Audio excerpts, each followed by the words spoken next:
Greetings and welcome. If you haven't heard of Spotify for podcasters, it's the easiest way to create and post your podcast. It's free. That's right, it's free to download. It has built-in tools that will allow you to record and edit your podcast from your cell phone or any smart device. Spotify for podcasters also distributes your podcast on virtually any platform that streams podcasts, like Spotify, Amazon Music, iHeartRadio, Apple and Google Podcasts, and much more. You can even monetize your podcast with no minimum listeners. Spotify for podcasters is your one-stop app for podcasting. Remember, it's free.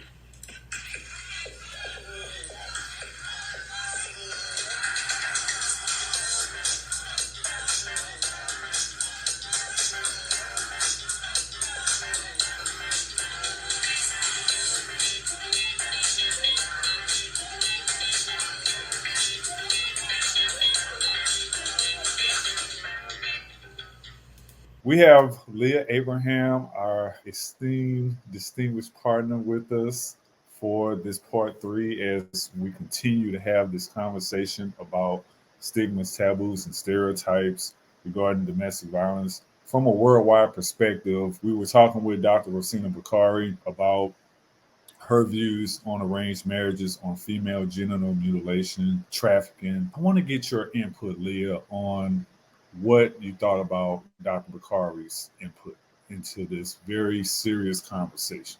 The mic is yours. Thank you, LP. Thanks for having me. And the conversation between you and Dr. Bakari was extremely important. She focused on some really good points that I want to highlight again.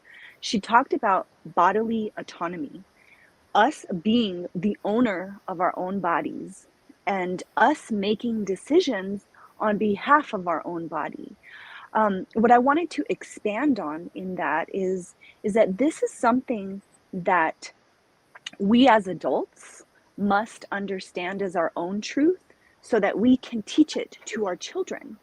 Because in a lot of these, I'll say universal, children are seen as, like less than. They're seen as I'm the parent, so I will always make the decision for the child.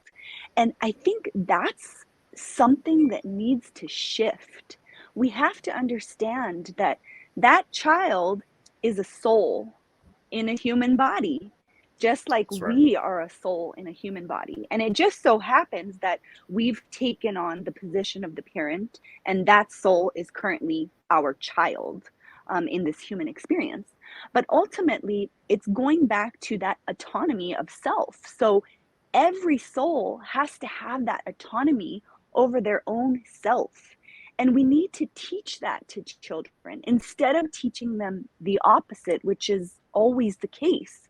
We teach them that you can't make decisions for yourself because you don't know, you don't have the intelligence to make that decision, or we don't even think about it. We just think I'm the parent and I'm going to make the decision for my child. And we never think to ask the child, is this something you want to engage in? How did that feel for you? Is there something you want to tell me about this experience? We don't even open the door for that type of communication to happen. And so I think it's very important for us as adults to know our own bodily autonomy, bodily integrity. We as adults have to understand that concept and apply it to ourselves as adults so that we can then pass that down to our children. And so our children grow up knowing I'm the master of this body. I can say what happens to this body, what's not going to happen to this body, and I make decisions on behalf of my own body. It's not taught to children. And that's the piece that's missing, because we're so ingrained in these cultures to just go about doing what's always been done. And so the other issue is that when we grow into adulthood, we are seeing these different traumas from the eyes of our adult self.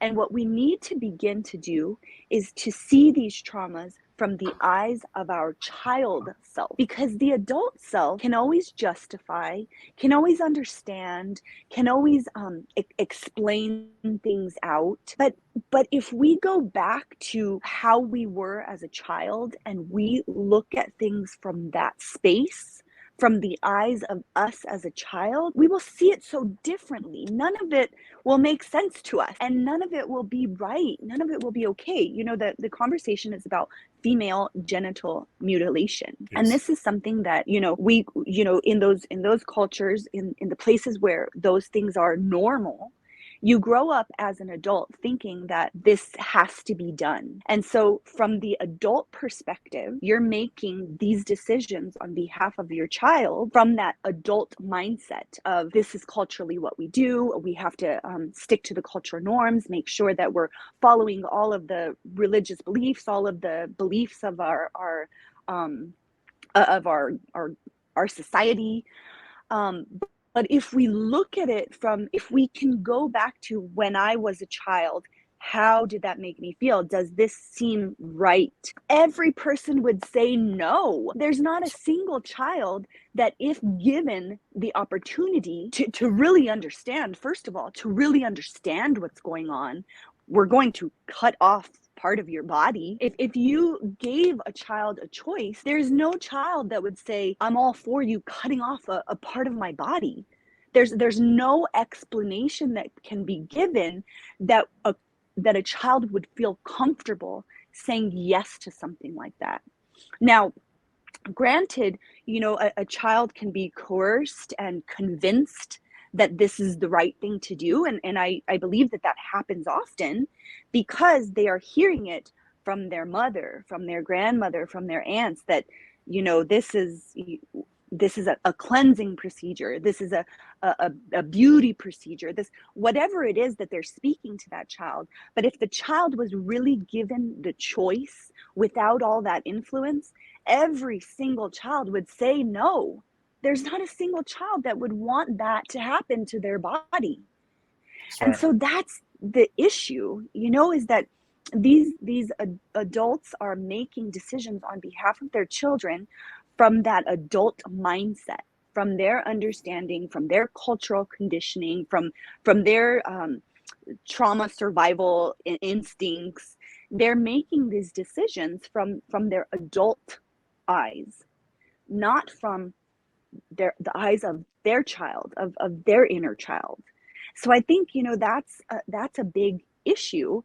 And then, you know, just the fact that in these cultures, in these places where this is happening, it's not taught that you are the authority over your own body. It's not taught. In fact, it's the opposite.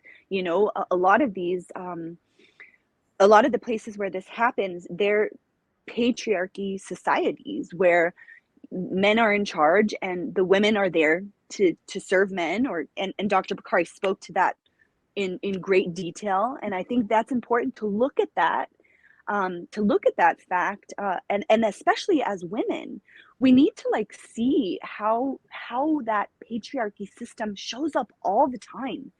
And we need to begin to take that authority for ourselves. That, is this in my best interest? You know, not is it in the best interest of this, of our religious culture, of this family system, of this society, but is it in my best interest as a woman? You know, and so those are some major points that Dr. Bakari spoke to and that I wanted to highlight. The other thing that I want to speak to is that we talk about how much it affects the girl, the woman, the female, but it's important to understand that it also has a negative impact on the male, on the males in the culture too, because those males, those adult males, were once children as well. And if you ask any of those male children, does this seem like a good idea to do to this girl? Every boy, every little boy would say no also. So think about that too, that from the other side, these boys are watching what's happening. They're seeing, you know, this mutilation happen. They're seeing, you know, how long the recovery takes. They're seeing all of the issues that they have, you know, later on in life, you know, through the birthing process, the issues that their wife has to bring their child into this world, you know, in some of the procedures when the woman is sewn, you know, and until she's married or ready for intercourse with her husband, you know, if the husband can't break through, then that shows bad on him, you know. So these are things that the males have to live with as well. So it's not only negatively affecting the female, but also the male. The That's right. masculine energy is definitely being affected by this as well. And then having to be expected to take on that role in that patriarchy society where, you know, where they're expecting every male to be dominant over females. Some males, that may not feel comfortable at all, and they may not like that, and so that is a trauma for them as well. So I think it's very important to look at both sides. This is not beneficial for the human, for the soul. It doesn't matter the gender. It's not beneficial to the soul, to the human. So I wanted to speak to that point as well, and also just talking about, you know, I want people to understand that, you know, it's not just that the girl, the little girl, goes through this process, and then once it's healed, you know, okay, whew, you've made it through. This affects them forever.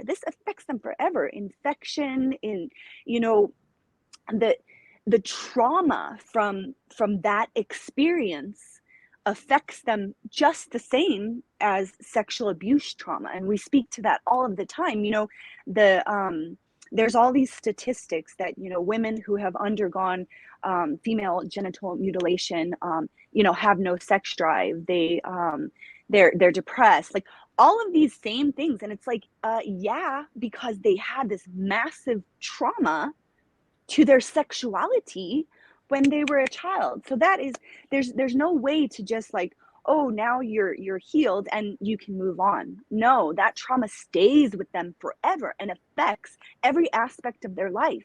So it takes away a large part of their ability to find joy, to find peace. And they're constantly plagued by this trauma.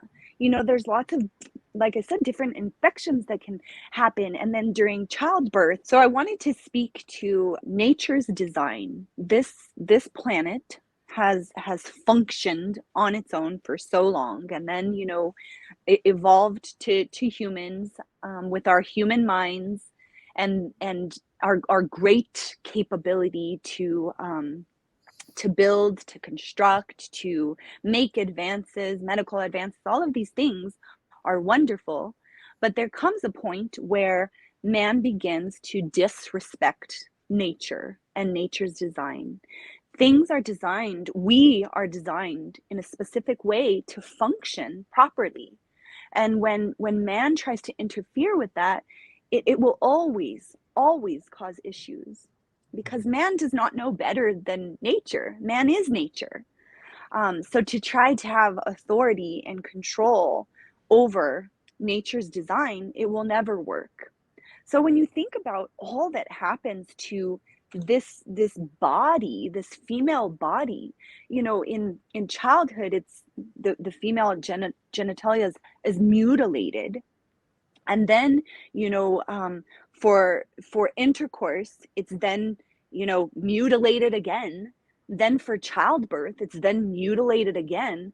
Then after childbirth, it's then mutilated again.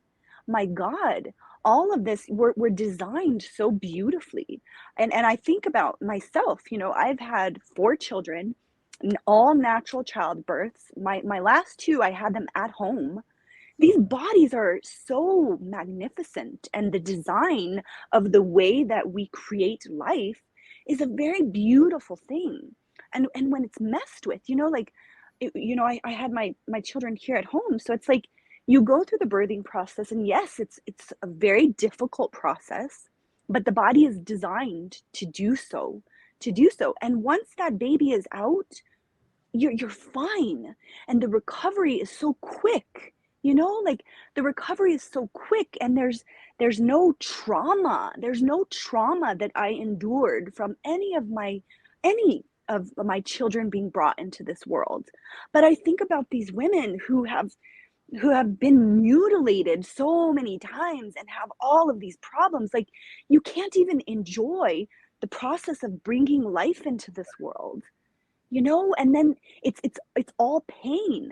Like, there's no pleasure in our sexuality. There's no joy in childbirth. There's no, I would assume there's not much joy in intercourse. So it's like, my gosh, it strips so much away. So it's not even just the initial act of the cutting, of the mutilation, but it's everything that it strips from that woman's life, the entirety of her life. It strips so much, it takes so much. So I think that's really important to speak to that as well, all that it takes. And then just ensuring that we're in that position to be of service to the man. Do you know what I mean? And I don't want to speak too much about that, because it's very important for me to speak about unity, and that we're all one. It doesn't matter if we're in a male body or a female body. We're all part of that same thing. So where one is injured, it does affect the other. So I don't want to focus so much on that patriarchy. Dr. Bakari spoke to that a lot, and that is a huge part of this. It is a huge part of this. But how do we correct that? How do we correct something that has been here for over 100,000 years, that has been ingrained in our cultures, through generations and generations? How do we correct that? We correct it on the individual level. Each one of us, on the personal level, we have to know that we are the master of this own body, that we get to make choices for ourselves. We have to know that we are connected to everything else. So if I do something that's harmful to another, it's very much harming me just as much. So I think that's really important, is how do we change something that has been such a part of our human evolution, really? How do we change something like that? We do it on the individual level. We empower ourselves on the individual level. We reconnect with our soul, with our own alignment, and we make our decisions and our choices from that aligned space. And that's how we change it for the next generation. We use our voice. Like, I wonder how many people, if given a safe space to express how they truly feel about this, would share entirely different stories. Because a lot of these cultures, like Dr. Bakari was saying, it's very difficult to explain, like, this is wrong, this is bad, to somebody that grew up thinking this is the way it is, this is beauty, this is cleansing, this is a natural part of being a woman. Like, how do you explain that?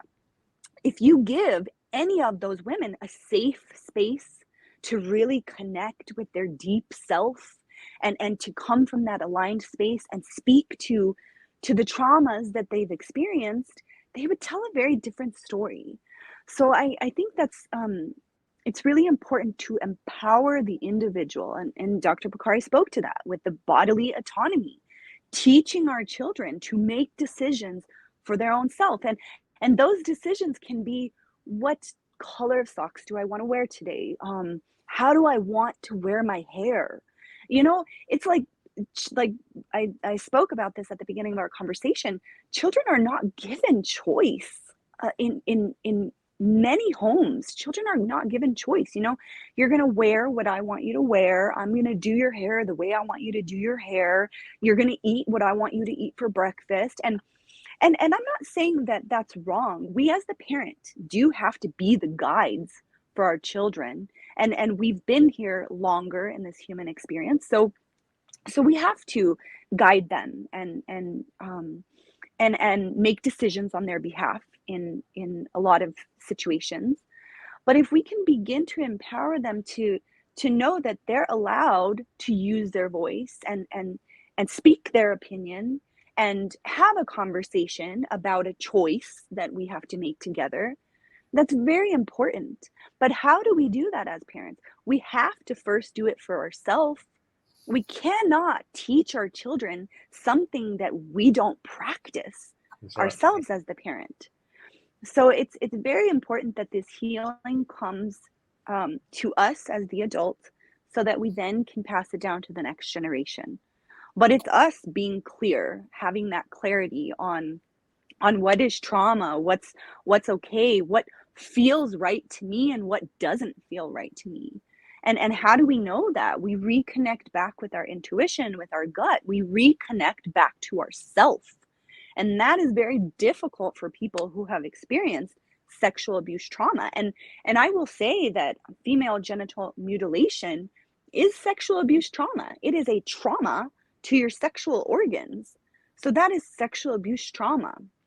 And it would fall under that same category, in my opinion. So in order, a lot of people that have experienced sexual abuse trauma, we are so disconnected from our bodies. We're so disconnected from our body, and thankfully so, that we have this powerful brain that can support us in that way, and can, shut off parts of itself, and we can not have to be in this body so that we can survive into adulthood. But when we come into adulthood and we are now creating safer spaces for ourselves, and we want to feel and to be reconnected to our intuition, to our gut feeling, we have to come back into the body. And that's a difficult process when we've been so disconnected for so long. So that healing of coming back into the body so that we can reconnect with what feels right for me, what's okay for me, what's not okay for me, is very important. And then once we know that feeling for ourselves, we can teach that to our children. We can teach that to the next generation. And that's how, in my opinion, that's how change is going to come about. That's how we're going to eliminate these things. So yeah, that's what I have to share at this point. LP, is there anything that you have questions on, or that you'd like me to expand on, or any additional points that you want me to touch on? Let me know. Oh yeah, I've been waiting to talk to you. Do you know who the hip hop artist and singer Akon is? I've heard, yes. Okay. He's from St. Louis, my hometown. Okay. He did an interview recently on Vlad TV. I want to play 2 clips from this interview because Akon, his family is from the country of Senegal in Africa. And he was born here in the States in St. Louis, and then he moved back and forth between the different states in the U.S. and back in Senegal. And this first clip, he talks about his father having 5 wives and growing up with 18 siblings.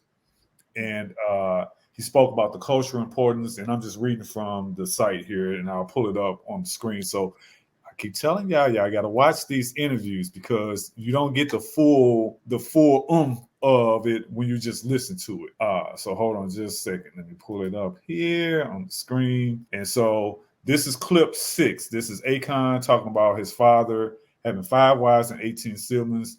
He spoke about the cultural importance of having such a huge family and the contrasting logic underwriting that form of family versus the nuclear family here in the U.S.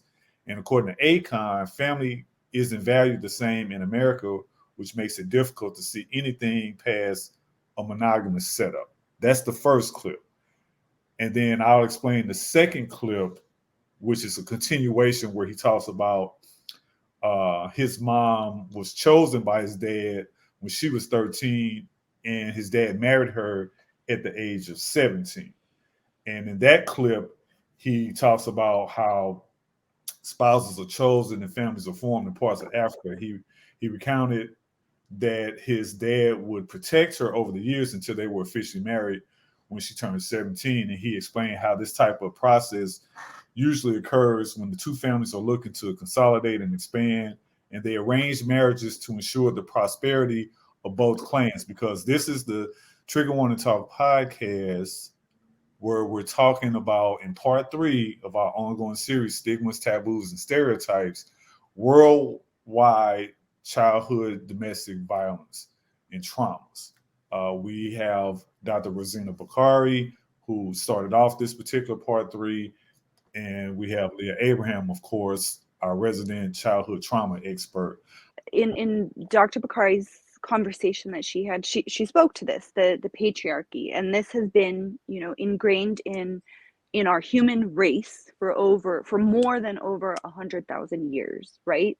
Where the man is free to be himself, to follow his dreams, to follow his callings, right? And that's good. That's great. We should all be free to follow our dreams, to follow our callings, and to be ourselves. So okay, so the man gets to do that. Great. He should be able to do that. But what is the role of the woman?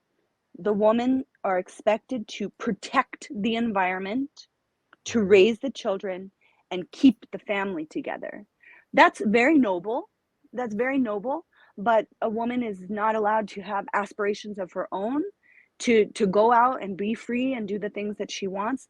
That's, you know, where I get a little bit frustrated. Now, here's the thing, is those women might say that's fine, that's enough for them. And it may be, But the fact that from the very beginning of their lives, that has always been what they can do, that's what bothers me. That's what bothers me, is that there is no choice for anything else. So either you can fight against that, or you can take on that role. So going back to, you know, the female genital mutilation that happens often, and talking about, I am looking at it in today's conversation as the same as sexual abuse trauma. I'm looking at it as the same, and that's the position that I'm coming from as I'm speaking in today's conversation.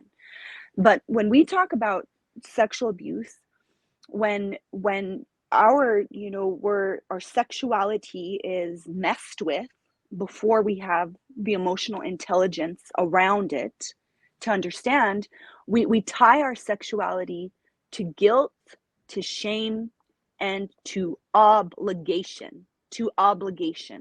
Our sexuality becomes tied to obligation. So when these things are happening to young women, to young girls, it's stripping away, and in my opinion, it's stripping away who they are, and it's putting them in this role of obligation to be a woman in this culture. And that's a problem. So, you know, take away the female genital mutilation, take away the trauma, put a girl in a safe environment to grow. Would she be okay with that? Would she be okay with having to share this man that she loves with other women, having to raise the children of other women? I don't think so. I don't think so. If a woman is allowed to develop into her full powerful self, I think that all of us would have greater aspirations than that. These would be added joys to have children and to build a family. They would be added joys, but we would be doing greater things. So that's one thing I say, you know. And then I understand the importance of family. I come up from a big family as well. Where I'm a Hispanic and Italian, so huge families. You know, my mom had 10 siblings. My dad had 4, so lots of cousins, like all of this stuff. So I understand the importance of family. But here's the thing. I also understand that when there's a close-knit family, there's a lot of secrets, and there's a lot of hush-hush, and there's a lot of, you know, people that their voice is restricted, and they don't get to speak what is really on their mind. And that's what's important here, LP, is I keep saying this, if you put these people in a safe space to express themselves freely, it's a different story. Okay, I grew up in a home where there was 8 of us. There was 8 of us. And I know for a fact, because I've had the discussion with my sister, my mother was not able to meet the emotional needs of my younger siblings. It was impossible. There's too many people to meet their needs. And a child deserves so much, LP. A child is not a pet that you give it food and water and a place to sleep and it'll be fine. Yes, it will grow into an adult. It deserves to have all of their needs met, not just their basic needs, but their social, emotional, and connection. A child needs so much from their parent, from their caregiver. They need that connection. So when there's these huge families, and like I said, I come from a family of 8 children, and I know for a fact that my younger siblings did not get what they needed from my mother. She was unable to give it. There's not enough time. There's not enough energy to meet all of the needs of everyone. Now, I understand in communities that there's, if you have 5 different moms, there's somebody that you can go to. But go back to what I said at the very beginning.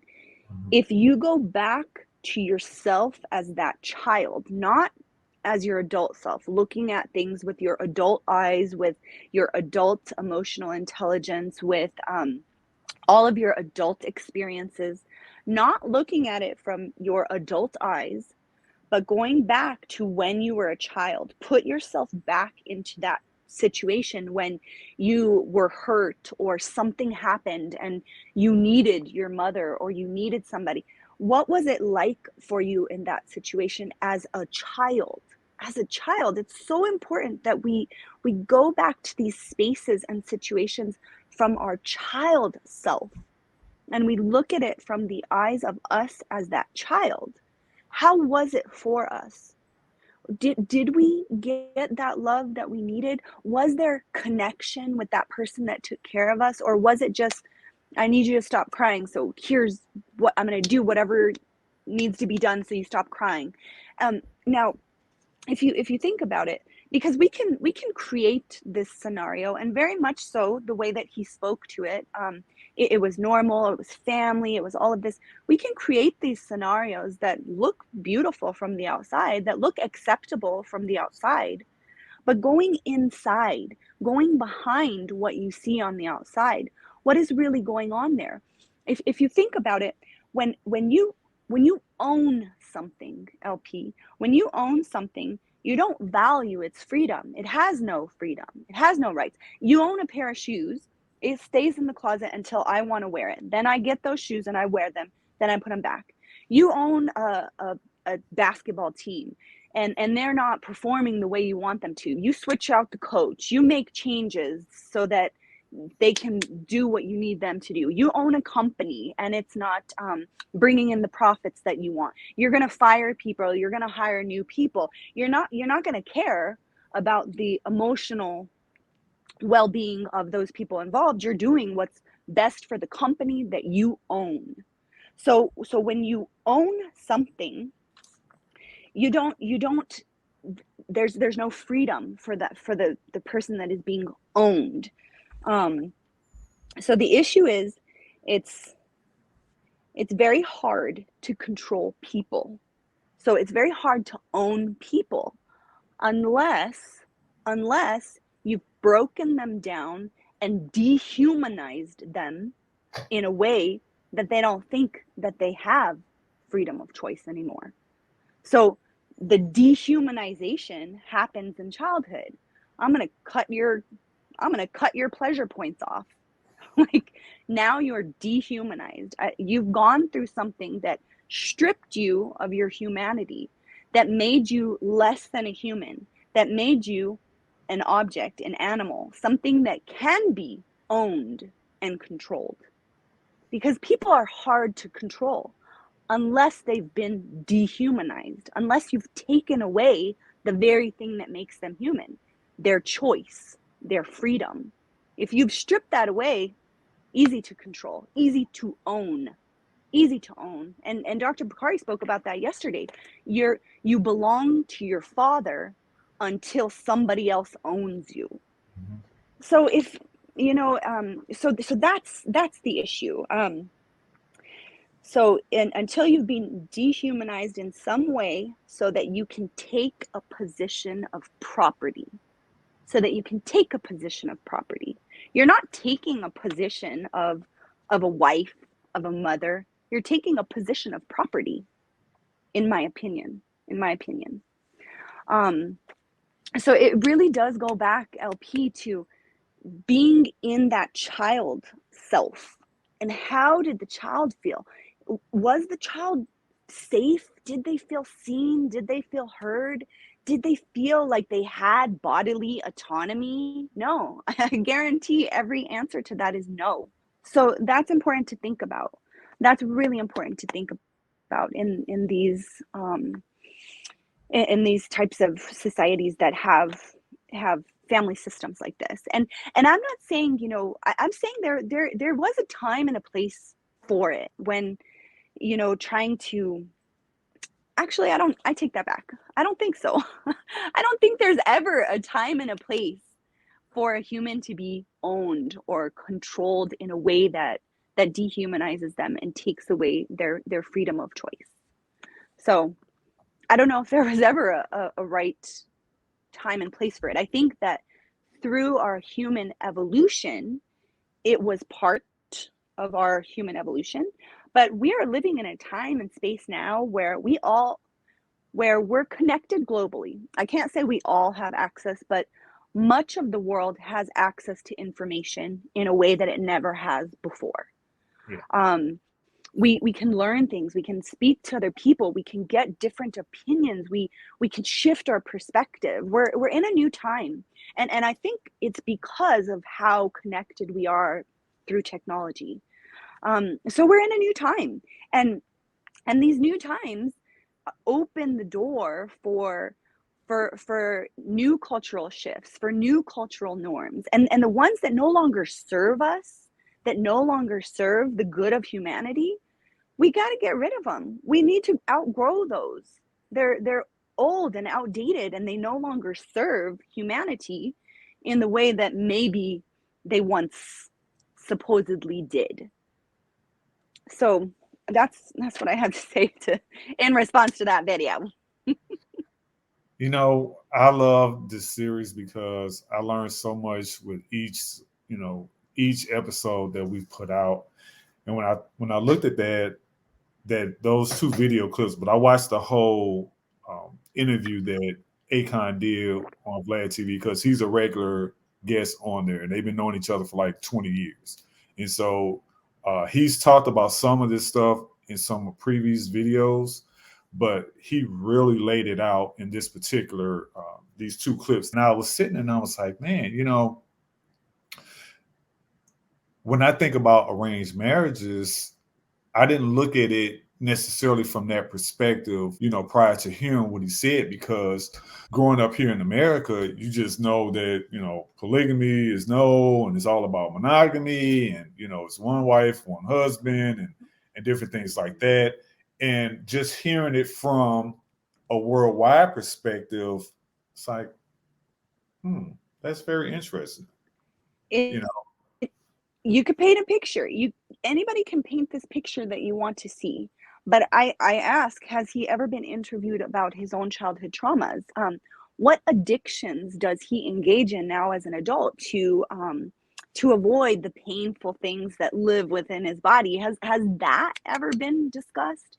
That's what I want to know. And in terms of, the cultural differences, there he had 5 wives, 19 children. That happens here too. It's just that the women don't get along and they ain't sister wives. I have a girlfriend that has a child who wow. her father has 18 children. from multiple different wives, and they do have to engage, especially, you know, around the holidays like this. She does, she's aware of the other mothers, and, you know, she knows her daughter has siblings, and they have to engage. So that shit does happen. It's just here in the US, the women are not friends. And so I don't know. I think I think remember the fact that anybody can paint a picture with their words, Hey, the but bitch to was- go back to the actual experience, to go behind the picture,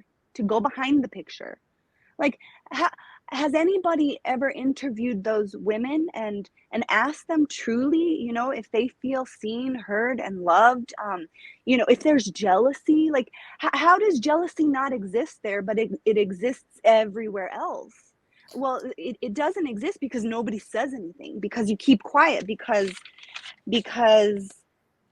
protecting the environment is what's important, not protecting yourself, not Yeah. protecting your peace, not protecting your peace, but protecting the picture that everybody's looking at. And that is the home that I grew up in, LP. We paint a pretty picture. Everybody looks right. Don't go behind that door, because you're not gonna see that pretty picture. But we're all just gonna paint the pretty picture, and we're gonna stay silent so that nobody looks behind the picture. What happens when you look behind the picture? When you put those people in a safe space to use their voice, what will they say? What will they say? You know, I got goosebumps right now because Prince is my favorite artist. And remembering his song, The Beautiful Ones, he talked about that. You know, he's like, paint a perfect picture. You know, and he talked about how the beautiful ones always smash the picture, that perfect picture, always, every time. And I thought about that, and I'm like, wow, you know, it makes me think about the conversation that we hear when it comes to like the National Football League. It's all about the shield and protecting the shield. What do we need to do to protect the shield? If we got to fire this coach, if we got to get rid of this player or these players, I found the lyric. So this is Prince's song, The Beautiful Ones, off the Purple Rain soundtrack. He says, paint a perfect picture. Bring to life a vision in one's mind. The beautiful ones always smash the picture. Always, every time. And it just feeds into what you're saying. You know, we have these visuals, and like I was saying, the example about the NFL, they always talk about we have to protect the shield because that's part of the logo of the NFL.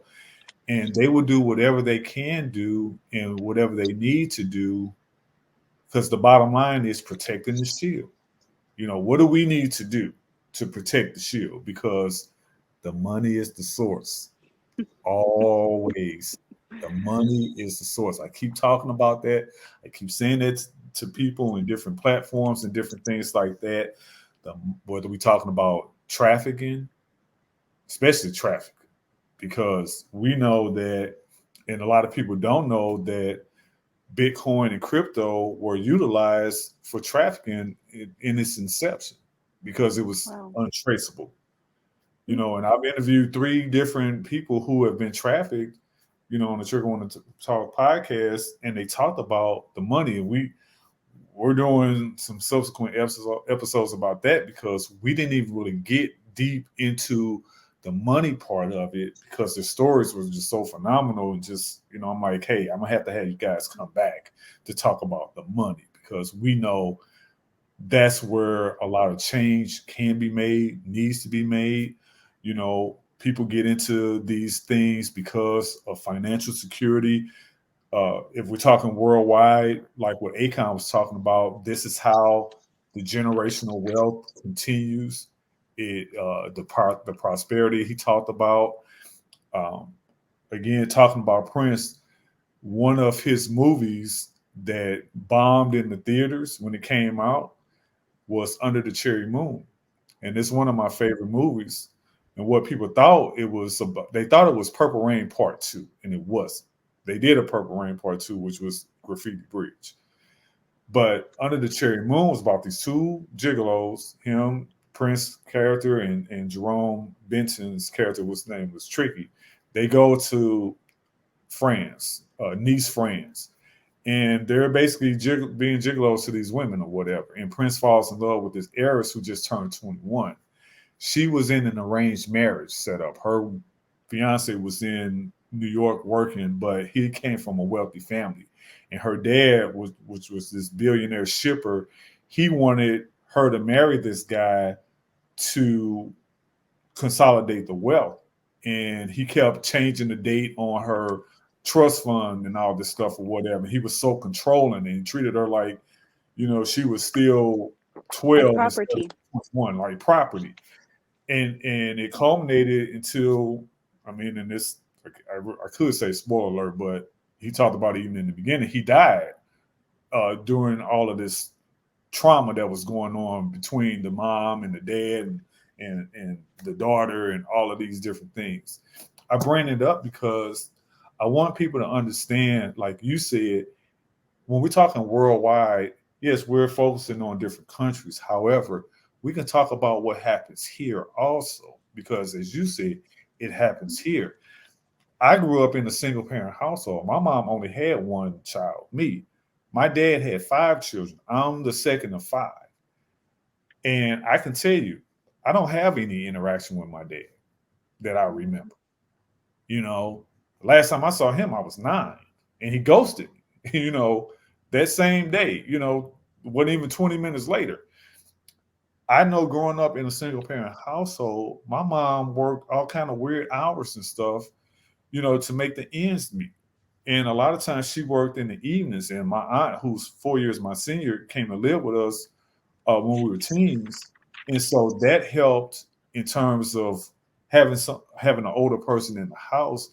But I wasn't able to get some quality time with my mom because I was an athlete growing up too. I did 2 sports. I did track and wrestling. She never was able to come to any of my track meets or wrestling meets. It's just me. So imagine you're talking about 5 kids, 18 kids, all of this stuff or whatever. Yeah, I can see how, it bothered me as a kid not having her there, but I understood why, but it still didn't make it easy. You understand now. Yes. Did you understand as a child? You just had to survive as a child. I just had to survive, I'll say this. I never, because we've talked about this, my mom and I said, Mom, because when she talks about it, she feels bad about it. And I've always told her, I said, Mom, I get it. If you weren't doing this by yourself, it'd be a different conversation. If our circumstances were different, we'd be having a different conversation. I never felt like you didn't show up because you didn't want to. It wasn't a will issue. You know what I mean? It wasn't like, oh, you know what? I just don't want to go to this wrestling meet or whatever. You had to do a job by yourself. And that was making sure the ends met. Because this was during the time we lived in the projects and stuff. So, hey, we don't have a whole lot of room to, whatever. Like, this is something that we got to do or whatever. There's going to be some sacrifices. I hope you understand that. And I was like, yes, I understand that. Because this is a temporary situation. We're not going to be here forever. This is not going to be a generational thing with us. Trust me. I didn't grow up. And the reason why it's not going to be a generational thing, LP, is because you and your mother are having that conversation, and because you are doing the healing for your own self. So it's important that, yes, you can tell your mother, you can console her. I understand it's not your fault. I know why it was like that. But what's most important is that you give that compassion and that love to the child, and that you allow your adult self to feel the pain of what your child had to live with in this adult body, so that you can process it, and so that it won't be passed down to the next generation. Things get passed when we grow into adulthood. We ignore the inner child and the feelings that live in the body, and we just say, I understand now. That's how shit gets passed. But in order to ensure that pattern doesn't happen again, you have to give voice to your inner child that did feel neglected, rejected, sad, whatever the emotions were. It's important that we give voice to that part of ourselves, so that we've heard that part, we process that part, and then we can move forward in peace. But that part of it is very important, that we give voice to the part of ourselves that did feel sad and did carry a lot of the pain from that situation. I'm sorry to interrupt you, but I want to make sure that people understand that in order for it to not be passed down, we must give voice to our inner child. We must see and acknowledge that part of ourselves, process through it, and that way we see clearly and it won't be passed. But if we never acknowledge that part and we're just like, oh, I understand now, that's how shit continues to get passed. So very important to make time for that. I have a couple other things I want to say, but I want to just make sure that you were complete in your thought there. Absolutely. Go ahead. Thank you. Another thing that came up from that video that we watched is him talking about his dad choosing his mom when she was 13, and that he protected her, educated her, and groomed her from that point on. And what bothers me about that is that before, there was no protection, there was no education, and there was no kindness into her development. So it's like you only get that when a man chooses you.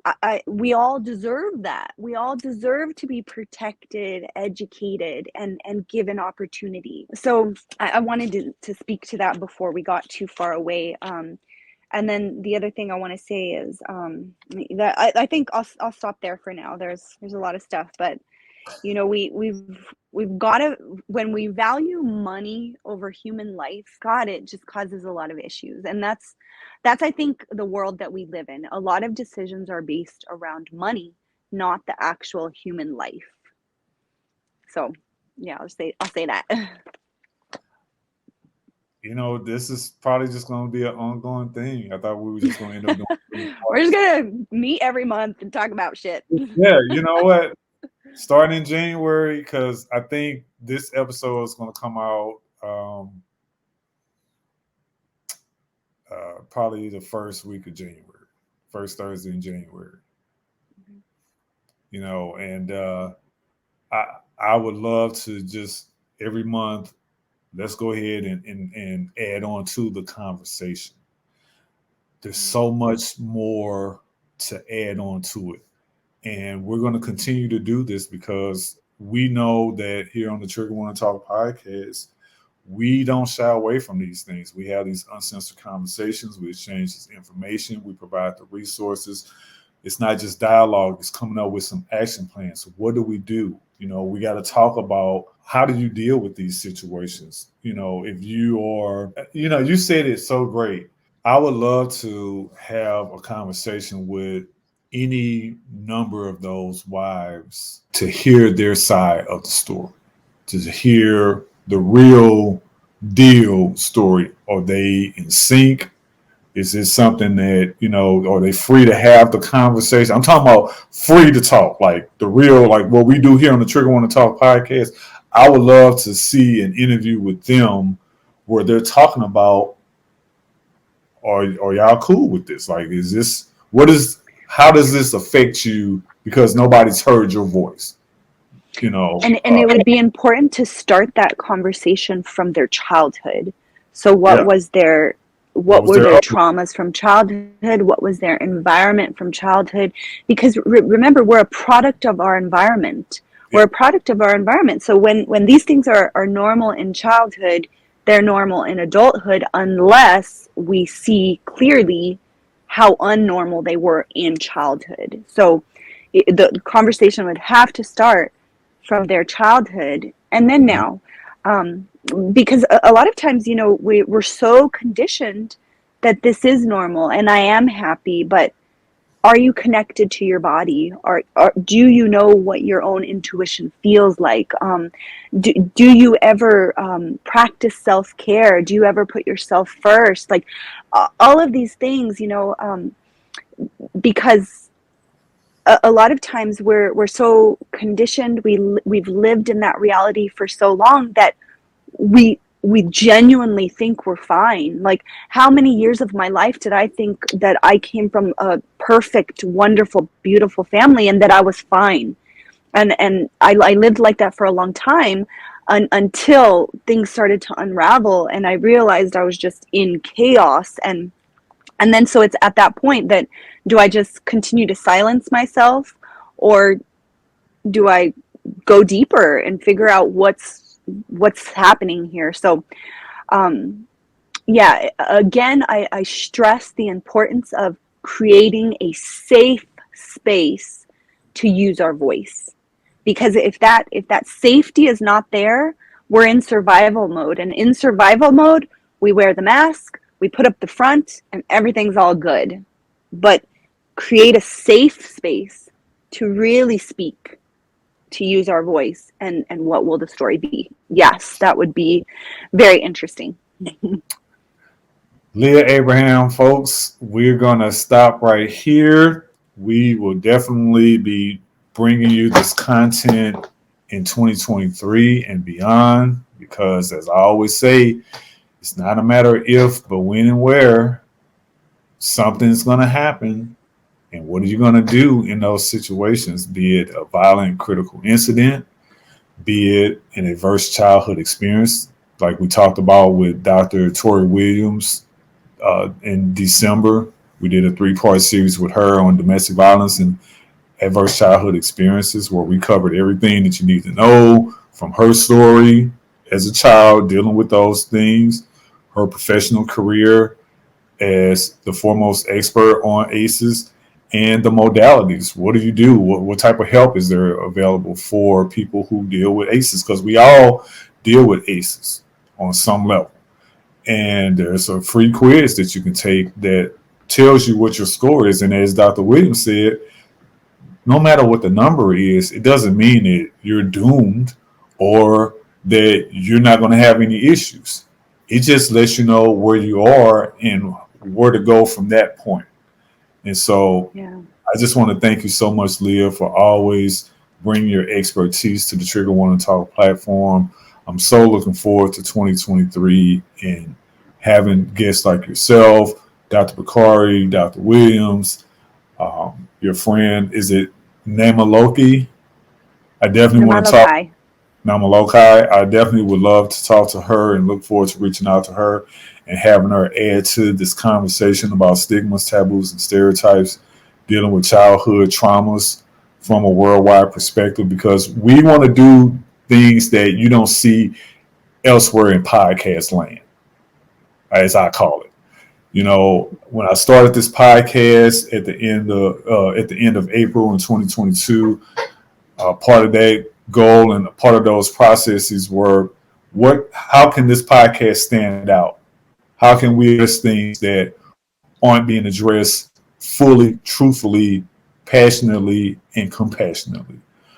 I want to be able to bring educators in. I want to be able to bring in subject matter experts. I want to be able to bring in regular Johns and Janes who experience these things, whether they're authors, whether they are playwrights, whether they do motivational speaking, whether they are coming from a religious perspective, a metaphysical perspective.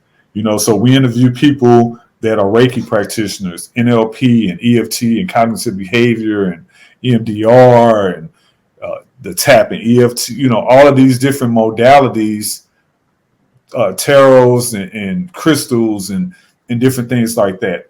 So people can understand that there's so much help out here for anybody that says, hey, I feel alone. Nobody cares. Nobody wants to talk about these things in truth. Nobody wants to I don't have anybody that I can bounce the stuff that's fucking me up in my head from when I was a kid or a young person or an adult or even an older person. That's hogwash. And we know it all too well. So we always say, if you are triggered at any time during this podcast or any episode that we have premiered and you need help immediately, call 911. If you are suicidal, know somebody that's suicidal, see a suicidal issue happening, Call 988 toll free 24/7, 366 days a year. It is available to you. If you need help with trafficking or sexual based offenses or domestic violence, we provide those numbers and websites for you. If you have substance abuse issues, whether it's alcohol or drugs, or you're a supporter, we provide Al-Anon, AA, and Narcotics Anonymous. We provide all of those informations in every episode of the Trigger Warning Talk podcast. We're going to be seeing you in these Clubhouse streets, Leah, whether it's the Trauma Drama Thursday room that you have, whether it's the Tuesday room with the eating disorders and disorder eating with our sister Erin Ryland, whether it's Max, the AMP with our sister Coach Val Dupree. Her interview comes out this Thursday, December 29th. You know that, oh my God, we love Val. And we love everybody in our community. God, it's we love everybody, and we just want to continue to bring great content to the listeners and the viewers. So please start watching these episodes, folks, because it gives you a more interactive, intense experience for the platform. For Leah Abraham, I'm your brother LP. Thank you, LP, and I wanted a big shout out and thank you to Dr. Bakari for all of the wisdom that she gave into this conversation as well. It feels so good to be surrounded by people who are working towards the same goal, which is collective healing on the individual level. So very, very grateful to be here with you, to be a part of this community, and to be speaking to the healing that is so needed on the planet. Thank you, LP. Love you all. We love you too. And special shout out to our beloved Sarah for linking me up with Dr. Bakari. Finally, in our true crime missing persons segment, we always end with a case of someone who's melanated. It could be a man, woman, or child, or who identifies as such. They could be a runaway kidnapping or an abduction. This week's episode is about a little girl that went missing in 1986 and is the oldest missing indigenous persons case for the FBI in the state of New Mexico. Her name is Antoinette Cayedito. Listen to this story presented by KOAT.com.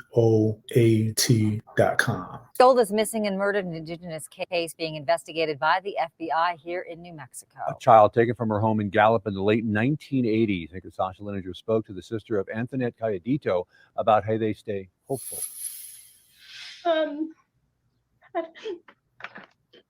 It's just 36 years later, that heartbreak still as raw as it was all those years ago. it's hard not knowing the point of no closure. What happened? Where did she go? Sadie Acevedo was 7 when her older sister, Antoinette Cayedito, went missing from their home in Gallup. It was April 6, 1986. My mom was getting ready to go out. They were going out for the night. Sadie, Antoinette, and their youngest sister went to bed, and when they woke up, Antoinette was gone. We went knocking door to door in our pajamas. She said she couldn't find Antoinette. We were getting ready for church. It was a Sunday morning. Antoinette was 9 at the time and was wearing a pink nightgown. Investigators sharing this photo of what they believe she looks like years later. Antoinette would be 45 years old today. So we want to reach out to her. We want to reach out to the person who may have abducted her and say, enough is enough. Antoinette has freckles, a scar on her knee and lip. She's also known to wear a silver chain with a turquoise cross pendant. I guess that's the hardest part, not knowing, not having that closure. With a message for her sister. She's safe. She has family that loves her. She has sisters. We haven't given up. She had her entire life ahead of her. And for a person like that to disappear from her home, that's not the way it's supposed to happen. We all wonder and often think about Antoinette and what is she doing? Does she have kids? What kind of life is she living? Her family hoping they can get closure soon. Sasha Lininger, KOAT, Action 7 News. The FBI says if you know anything, no matter how small it may be, to call. Again, if you have any information about the whereabouts of Antoinette Cayedito, contact the FBI. You can go to fbi.gov or Google the FBI's local field office in your location, and they would like to know where she is. So that ends our segment on Stigmas, Taboos, and Stereotypes, World Childhood Domestic Violence and Traumas, Part 3 with Leah Abraham. Help you out.